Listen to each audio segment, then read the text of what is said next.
Selamat pagi anak-anak semuanya. Tetap semangat, tetap sehat meskipun kita tetap belajar di rumah ya. Anak-anak, kita akan melanjutkan pelajaran tentang hubungan makhluk hidup dalam sebuah ekosistem. Kemarin kita belajar rantai makanan, tadi belajar rantai makanan dan jaring-jaring makanan. Kita akan lanjutkan secara khusus hubungan antara makhluk hidup yang hanya melibatkan dua makhluk hidup. Ya, tidak terlalu banyak. Artinya hubungan khusus dua makhluk hidup. Ya, dalam hubungan makhluk hidup itu dibedakan menjadi 4. Ya, ada 4 macam hubungan makhluk hidup dalam sebuah ekosistem. Kita lihat, yang pertama adalah predasi. Kemudian yang kedua adalah kompetisi. Dan yang ketiga adalah netral. Dan terakhir yang keempat adalah simbiosis. Jadi ada 4: predasi, kompetisi, netral, dan simbiosis. Jelas ya? Pak Guru akan jelaskan satu persatu dengan contoh ya. Contohnya nggak usah terlalu banyak supaya anak-anak bisa mencari contoh yang lain. Kita lihat yang pertama, hubungan yang pertama adalah predasi. Dari kata predator ya. Artinya hubungan antara makhluk hidup yang satu sebagai pemangsa dan satunya yang dimangsa. Sebagai pemakan, satunya dimakan, itu namanya hubungan predasi. Apa contohnya? Tentu saja ada predator atau binatang yang memakan dan binatang yang dimakan. Contohnya apa? Singa dengan apa? Rusa misalnya ya, itu termasuk hubungan predasi. Maka dalam hal ini singa memangsa rusa. Contoh lain banyak ya, anak-anak bisa mencari contoh yang sangat banyak. Ini karena gampang ya. Predasi dari kata predator berarti satu memangsa, satu dimangsa. Jelas ya? Kita lanjutkan. Hubungan yang kedua tadi adalah kompetisi. Anak-anak tentu pernah mendengar kompetisi. Kompetisi artinya bersaing, ya. Kalau dalam olahraga lomba, ya, untuk bersaing memperebutkan siapa yang menang. Nah, dalam sebuah ekosistem terjadi kompetisi, persaingan dalam mencari makan, ya. Artinya hewan satu dengan satunya bersaing untuk mendapatkan makanan yang sama, maka disebut kompetisi. Misalnya serigala dengan singa mencari buruan yang sama, siapa yang duluan. Kalau udah ada duluan bisa direbut lagi. Itu namanya kompetisi dalam ekosistem.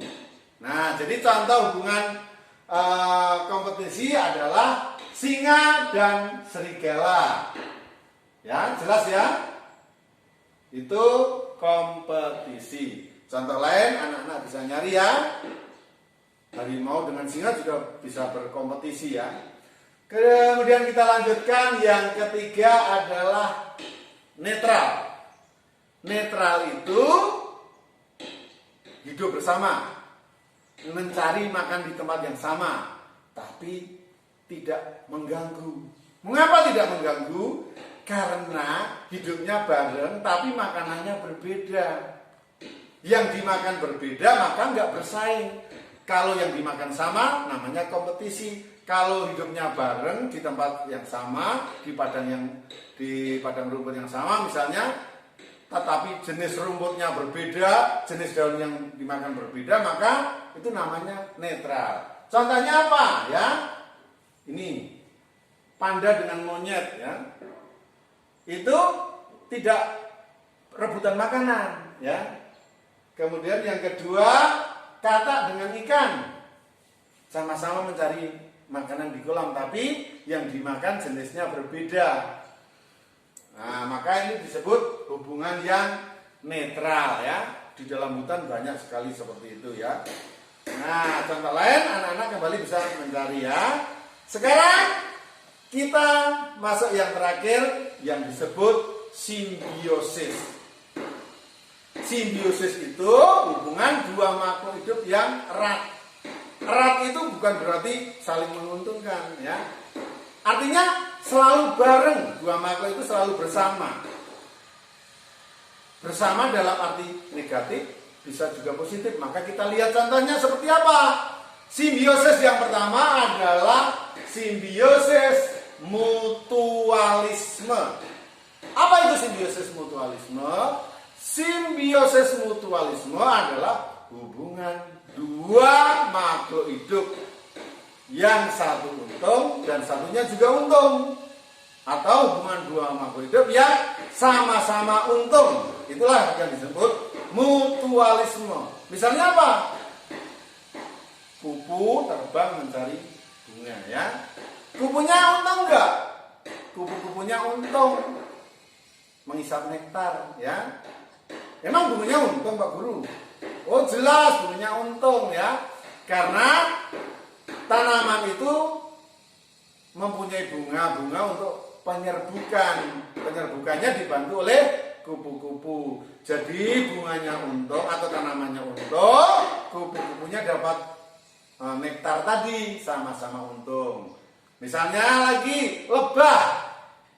Lebah dengan bunga juga, ya. Ini sama-sama untung. Jadi yang pertama kupu-kupu dengan bunga, yang kedua lebah dengan bunga.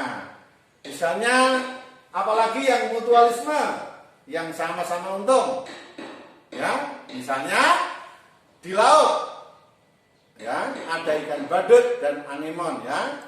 Anemon itu mempunyai sebenarnya tampaknya seperti tumbuhan, tapi itu binatang, ya. Ada sengatan, ya. Tapi ikan badut kebal terhadap sengatan. Ikan badut, kotoran ikan badut memberi nutrisi bagi anemon.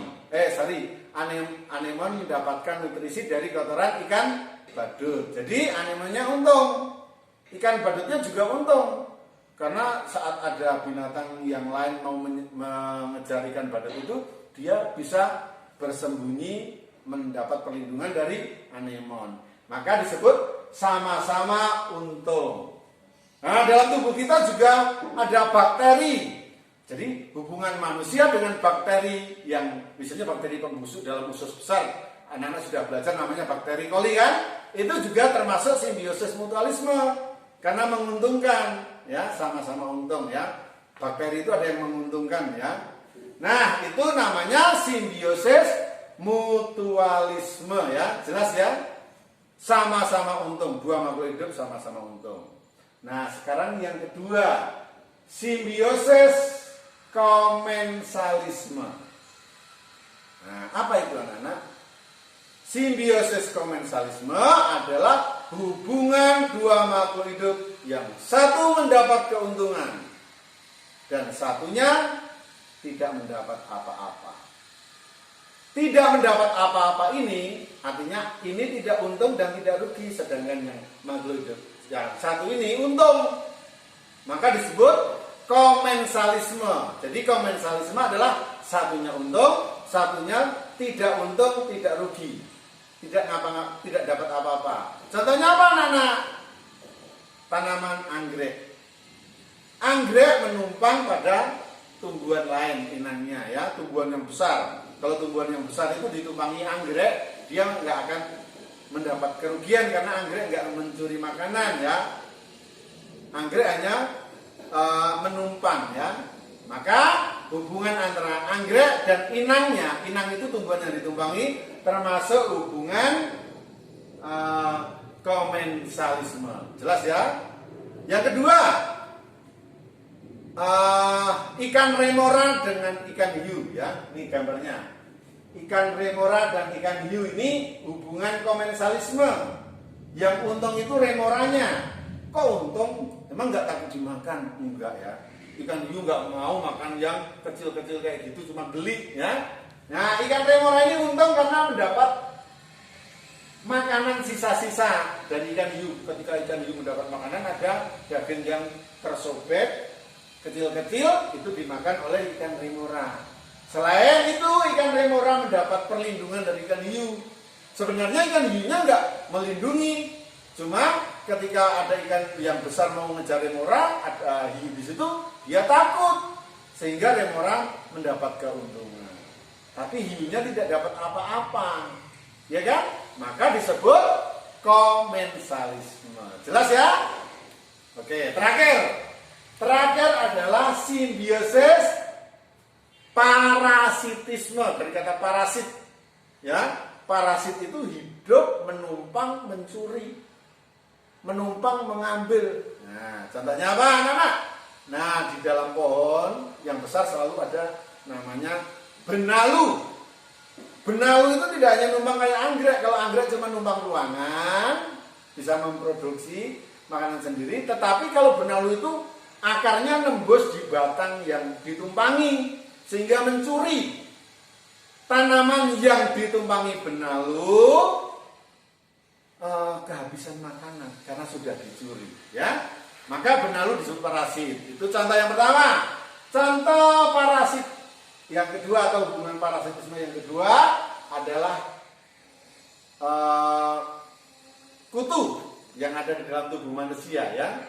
Kutu yang ada di tubuh manusia itu mengganggu manusia. Kalau anak-anak kutuan kan gatel-gatel ini karena digigit kutu kepalanya, ya. Itu termasuk hubungan parasitisme. Contoh lagi adalah cacing. Cacing yang merugikan, ya. Misalnya cacing pita yang hidup di tubuh hewan akan menyebabkan hewan itu kurus. Manusia yang cacingan juga pertumbuhannya tidak normal karena makanan yang kita makan diambil oleh cacing tersebut. Itu termasuk parasitisme. Nyamuk dengan manusia itu juga termasuk parasitisme. Intinya parasitisme itu yang satu untung, yang satu rugi. Jelas ya? Simbiosis ada 3 ya anak-anak. Mutualisme, komensalisme, parasitisme. Jelas? Demikian pelajaran hari ini. Semoga berguna bagi anak-anak. Ingat ya, supaya pelajaran hari ini dipelajari dengan sungguh-sungguh sehingga bermanfaat bagi anak-anak semuanya. Terima kasih anak-anak sudah mendengarkan penjelasan dari Pak Guru. Selamat belajar, semoga tetap sukses.